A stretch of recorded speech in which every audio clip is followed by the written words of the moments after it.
Je vais vous dire ce que vous devez faire pour réussir dans la vie. Certains de ces éléments ne sont pas si malléables, mais d'autres sont des éléments sur lesquels vous pouvez travailler. Le QI. C'est un élément difficile parce qu'il n'y a aucune preuve, pour autant que je sache, que vous puissiez faire quoi que ce soit pour votre QI. Je lisais juste un article de Dan Simon aujourd'hui. C'est une revue relativement récente. Dan Simon a fait le test du gorille invisible. Et il cherchait, parce qu'il y a toutes ces entreprises qui prétendent que ces exercices d'entraînement cérébral en ligne peuvent produire des améliorations cognitives. Il a revu la littérature et j'ai revu cette littérature environ 6 fois au cours des 15 dernières années, parce que j'espère toujours que quelqu'un va résoudre le problème, mais c'est toujours la même réponse. Vous faites des jeux d'entraînement cérébral pour vous améliorer à ce jeu. Vous vous améliorez beaucoup à ce jeu, vous vous améliorez légèrement à des jeux similaires, mais pour d'autres jeux qui sont encore très cognitifs, cela n'affecte pas du tout vos performances. Pas du tout. Zéro. Donc la question de comment augmenter le QI, personne ne sait bien comment le faire. Je peux vous dire comment empêcher votre QI de diminuer avec l'âge, ce qui est déjà pas mal, parce que c'est le cas. Le QI diminue à partir de 20 ans, et assez rapidement. La santé physique est la meilleure prévention. L'exercice physique, bizarrement, vous vous demandez pourquoi. Eh bien, votre cerveau utilise de l'oxygène comme un fou, et il a besoin de rester propre et bien oxygéné.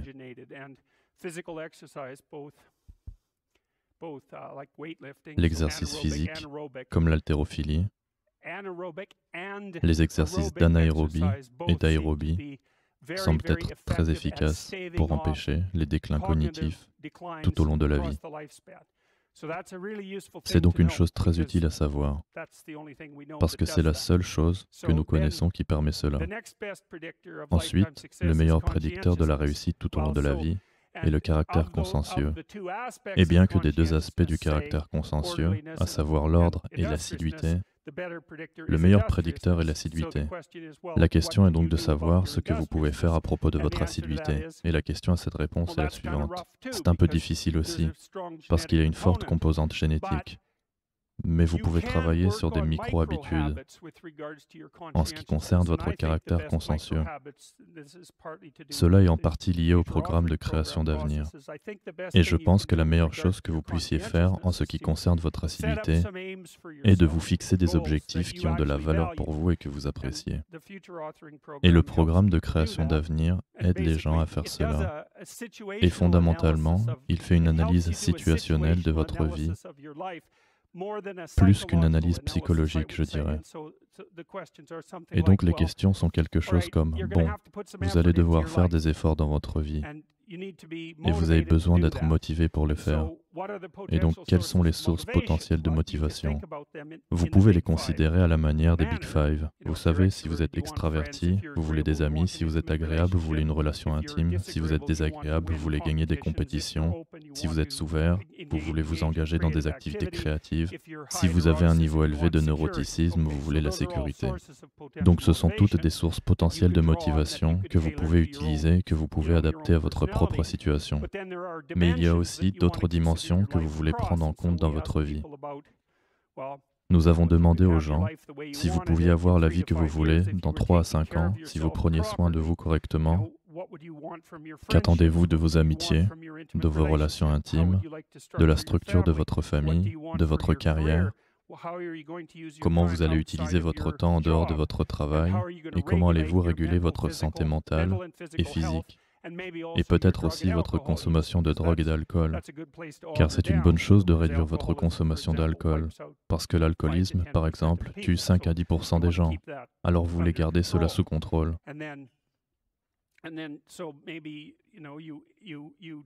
Et ensuite, vous développez une vision de ce que vous aimeriez que votre vie soit.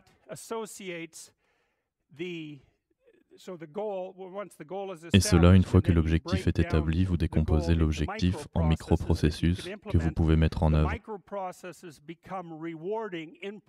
Le microprocessus devient gratifiant en proportion de son association causale avec l'objectif. Et cela s'imbrique dans votre système de récompense. Vous savez que nous avons parlé du système de récompense lié à la dopamine, et c'est ce qui vous permet d'aller de l'avant. Et la façon dont il fonctionne est qu'il fonctionne mieux s'il produit une émotion positive lorsqu'il peut voir que vous vous dirigez vers un objectif de valeur. Quelle est l'implication de cela? Il vaut mieux avoir un objectif avec une valeur précise, parce que sinon vous ne pouvez pas obtenir de motivation positive qui fonctionne. Plus l'objectif a de la valeur en principe, plus le microprocessus associé à cet objectif commence à prendre une charge positive. Ce qui signifie que vous vous levez le matin et que vous êtes enthousiaste à l'idée de la journée, que vous êtes prêt à partir et que, d'après ce que je peux dire, vous spécifiez votre idéal à long terme. Vous spécifiez peut-être aussi un endroit dont vous voulez vous éloigner pour être terrifié à l'idée d'échouer et excité à l'idée de réussir, parce que c'est aussi utile. Vous spécifiez votre objectif, vous faites cela dans un certain sens. En tant qu'individu unique, vous voulez spécifier des objectifs qui vous font dire « Oh, si cela pouvait arriver comme conséquence de mes efforts, cela en vaudrait clairement la peine. » Parce que la question est toujours pourquoi faire quelque chose. Parce que ne rien faire, c'est facile. Vous restez assis et vous ne faites rien, c'est très facile. La question est de savoir pourquoi vous feriez quoi que ce soit. Et c'est ainsi qu'il doit en être, parce que vous avez déterminé par un moyen quelconque que cela en vaut la peine. Et la question suivante pourrait être de savoir où chercher des choses valables. Et l'une d'entre elles serait de consulter votre propre tempérament.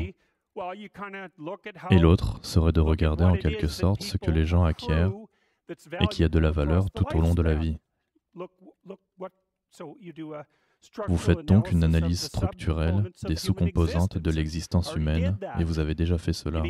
Vous avez besoin d'une famille, vous avez besoin d'amis, vous n'avez pas besoin d'avoir toutes ces choses, mais vous feriez mieux d'avoir la plupart d'entre elles. Famille, amis, carrière, objectifs éducatifs, plan pour le temps passé en dehors du travail, de l'attention envers votre santé mentale et physique, etc. C'est ça la vie. Et si vous n'avez aucune de ces choses, il ne vous reste que la misère et la souffrance. Alors c'est une mauvaise affaire pour vous.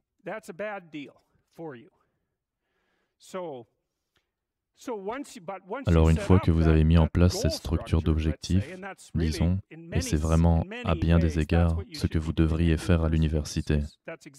C'est exactement ce que vous devriez faire. C'est essayer de comprendre qui vous essayez d'être. Et vous visez à cela. Et ensuite, utilisez tout ce que vous avez appris comme un moyen de construire la personne que vous voulez être. Et je veux vraiment dire « voulez être », je ne veux pas dire « devriez être », même si ces choses-là vont se chevaucher. Et il est important de faire la distinction entre elles, parce que c'est ce qui nous ramène à l'analyse de la micro-routine. Et alors j'ai commencé à dire « eh bien, vous allez essayer de vous rendre plus assidu ». Donc premièrement, précisez vos objectifs, car comment allez-vous atteindre quelque chose si vous ne savez pas ce que c'est? Souvent, les gens ne précisent pas leurs objectifs parce qu'ils n'aiment pas spécifier les conditions d'échec.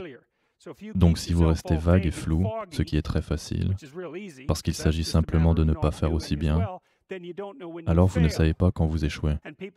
Certaines personnes diront « je ne veux pas savoir quand j'échoue, parce que c'est douloureux. C'est pourquoi je ne veux pas savoir quand j'échoue. » C'est très bien, mais dans ce cas, vous échouerez tout le temps, et vous ne le saurez pas jusqu'à ce que vous échouiez tellement que vous êtes fini.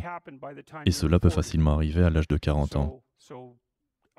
Alors je vous recommande de ne pas laisser cela se produire. C'est de l'aveuglement volontaire. Vous auriez pu savoir, mais vous avez choisi de ne pas le faire. Une fois que vous avez mis en place votre structure d'objectifs, vous vous dites que si je pouvais avoir cette vie, cela vaudrait la peine de la vivre, même si elle sera anxiogène et menaçante, et qu'il y aura des souffrances et des pertes dans tout cela, évidemment. Le but est d'avoir une vision pour votre vie qui, tout bien considéré, justifie votre effort. Que faites-vous alors? Vous passez aux micro-routines, c'est-à-dire, c'est ce que je vise, comment cela s'installe-t-il, jour après jour, semaine après semaine, mois après mois, et c'est là que quelque chose comme un agenda peut être incroyablement utile. Google Calendar. Faites donc un planning et tenez-vous-y. Ok. Alors quelle est la règle avec le planning? Ce n'est pas une foutue prison. C'est la première chose que les gens font mal. Je n'aime pas suivre un planning. Eh bien, quel type de planning mettez-vous en place? C'est comme je dois faire ceci, je dois faire cela, je dois faire cela. Et finalement, je ne fais que jouer aux jeux vidéo. Parce que qui a envie de faire toutes ces choses que je dois faire? incorrect. Établissez l'emploi du temps de façon à ce que vous ayez le jour que vous voulez. C'est ça l'astuce. C'est comme, ok, donc demain, si je l'organise de façon à ce que ce soit la meilleure journée possible, que je puisse avoir pratiquement, à quoi cela ressemblerait-il? Bien, vous le planifiez. Et bien sûr, il y a un peu de responsabilité qui va aller de pair avec cela. Parce que si vous avez du bon sens, l'une des choses sur lesquelles vous allez insister est qu'à la fin de la journée, vous ne soyez pas plus mal en point qu'au début de la journée. C'est une journée stupide. Si vous en avez plusieurs d'affilée, vous creusez un trou et vous vous y enfoncez. Désolé, ce n'est pas une bonne stratégie. C'est une mauvaise stratégie. Alors peut-être que 20% de votre journée doit être consacrée aux responsabilités et aux obligations, ou peut-être que c'est plus que ça en fonction de votre retard. Mais même ça, vous pouvez vous demander, ok, donc j'ai ces responsabilités, je dois les planifier. Quel est le bon ratio responsabilité-récompense? Et vous pouvez vous poser cette question, comme vous négocieriez avec quelqu'un qui travaille pour vous. Vous avez du travail demain. Je veux que vous travailliez demain. Et vous pourriez vous demander, qu'allez-vous faire pour moi pour que je travaille pour vous? Vous pourriez vous demander, si vous faites une heure de responsabilité, et ensuite vous allez jouer aux jeux vidéo pendant 15 minutes. Je ne sais pas, tout ce qui vous fait plaisir. Mais vous savez, vous devez négocier avec vous-même et ne pas vous tyranniser. Vous devez négocier comme si vous négociez avec quelqu'un à qui vous teniez, que vous aimeriez être productif et avoir une bonne vie. Et c'est comme ça que vous faites un emploi du temps. Ensuite, vous le regardez et vous pensez que si vous aviez cette journée, ça serait bien. Et vous savez, vous êtes inutile et horrible, alors vous ne l'atteindrez probablement qu'avec une précision de 70%. Et c'est mieux que zéro. Et si vous l'atteignez même avec une précision de 50%, une autre règle est de viser 51% la semaine suivante, ou 50,5% pour l'amour de Dieu. Parce que vous allez atteindre cette position où les choses commencent à se bousculer positivement et à vous faire monter en spirale. Et donc c'est une façon de travailler sur votre assiduité. C'est un plan de vie que vous aimeriez avoir. Et vous le faites en partie en vous référant aux normes sociales.